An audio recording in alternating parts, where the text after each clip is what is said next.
आगे लाओ ना। 3 है। एक और आ रहा है।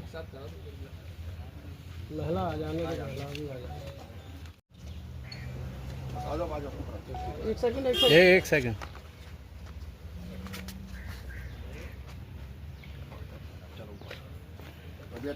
ठीक है।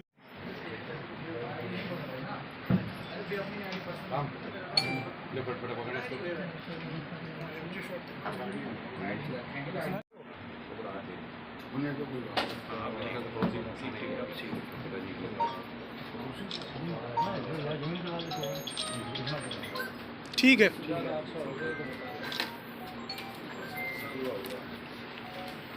भोगांव में नगला मधु गांव पड़ता है, वहाँ पर 1/2 अगस्त की रात में एक व्यक्ति की घर के बाहर जब वो सो रहा था उसमें गोली मार के उसकी हत्या करी थी। इस पर पुलिस ने मुकदमा दर्ज किया था और पुलिस ने जांच शुरू करी थी।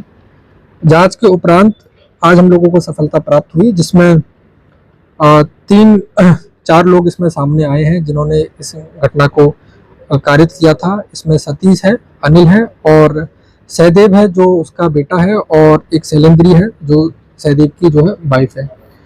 इन सभी ने प्लानिंग आज से 20 दिन पहले करी थी, क्योंकि इन सभी चारों के अपने अलग अलग मोटिव थे। सतीश और अनिल के ऊपर पहले एक 307 का मुकदमा दर्ज हुआ था, गांव के ही रहने वाले रमेश नाम के व्यक्ति ने कराया था। उनकी गवाही 7 अगस्त को उनकी गवाही थी इसी केस के लिए।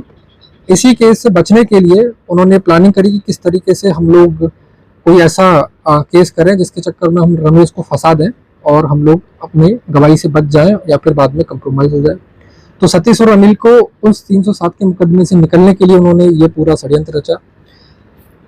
बाकी 2 बच्चे, सहदेव जो उसका बेटा था, उसका इसलिए उसका मोटिव ये था कि जो रमेश है, रमेश के परिवार में ही एक महिला से उसकी बातचीत होती थी, जिसके कारण पिछले वर्ष एक मारपीट हुई थी। उसी के रंजिश के चलते हुए उसने रमेश से बदला लेने के लिए ये कदम उठाया। क्योंकि सतीश और सहदेव के दोनों ही लोगों का मोटिव सेम था, इसलिए दोनों ने ही मिलकर इस घटना को कारित किया है। मौके पर जो जिस बंदूक से मारा गया था वो तमंचा भी हम लोगों के पास बरामद कर लिया है। 2 छोटे फोन का इस्तेमाल किया गया था जो उसी रात्रि को लिए थे बात करने के लिए, जिससे कि पुलिस उनको ट्रेस ना कर पाए। तो वो दोनों फोन भी हम लोगों ने बरामद किए हैं।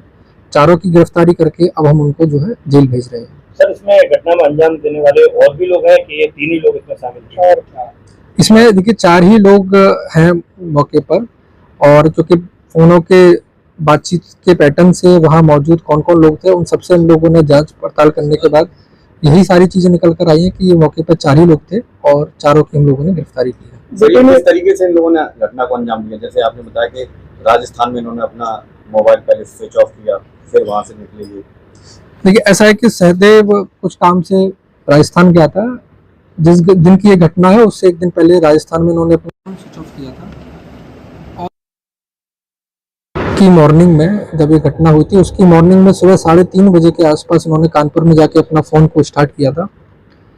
राजस्थान से ये चलने के बाद यहाँ मैनपुरी में एक थाना बिछवा पड़ता है, वहाँ इन्होंने एक छोटा फ़ोन लिया था। इसी के साथ अनिल था इनके साथ, जो अनिल ने भी दोनों ने ही इस छोटे फ़ोन को लिया था। इसके बाद इन लोगों ने घटना कारित करने के बाद अनिल ने कानपुर में जाके इस सहदेव को छोड़ दिया था।